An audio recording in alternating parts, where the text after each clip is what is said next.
দেখা আমার বন্ধুদের। আজকে তোমাদের রান্নাটা পরে দেখাচ্ছি, রান্নাটার আগে তোমাদের একটা জিনিস দেখাই। এই দেখো আজকে ভাতের সাথে খাবো গন্ধরাজ লেবু কেটেছে মামুনি, একদম গাছের টাটকা লেবু। আর এই যে বাড়িতে তৈরি ঘি আছে, মানে মামুনি ঘি করে, ওই 15-17 দিন পর পর ঘি হয় আমাদের, মানে সবটা যেমন জমে আর কি। তো তোমাদের কার কার ঘি আর লেবু দিয়ে ভাত মেখে খেতে কেমন লাগে কমেন্ট করে জানাবে। আমার এতটাই ভালো লাগে, আমার কিন্তু আর কোনো তরকারি দরকার পড়ে না, মানে আমার এই লেবু আর ঘি যদি থাকে। তো চলো এবার দেখাই কি কি করেছি আজকে। দেখো অনেকদিন পরে নিম আলু বেগুন ভাজা করেছি।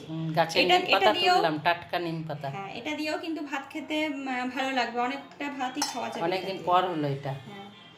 আর আছে এখানে এই যে মাছের মাথা দিয়ে লাউয়ের তরকারি, জিরে ফোড়ন দিয়ে, তোমরা তো কোনো জানোই। মশলা নেই। হ্যাঁ, কোনো মশলা দিই না, এমনি করেছি। একটু টমেটো ছিল বাড়িতে, তাই টমেটো দিয়েছি। কালো জিরে ফোড়ন দিয়ে চাপায় এটা। হ্যাঁ, কালো জিরে ফোড়ন দিয়ে।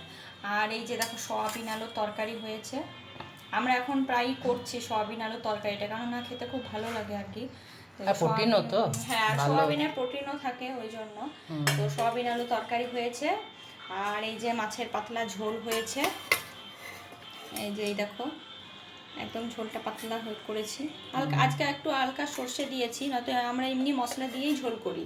অনেকে দেখবে মশলা সর্ষে দুটোই দেয়, তো আমরা কিন্তু এমনি মশলা দিয়েই করি। আজকে একটু দিয়েছি।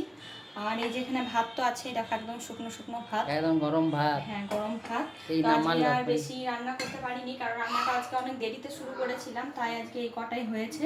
কেমন হয়েছে অবশ্যই তোমরা জানাবে, আর সবাই কিন্তু পাশে থাকবে। টাটা। সবাই ভালো থেকো, সুস্থ থেকো।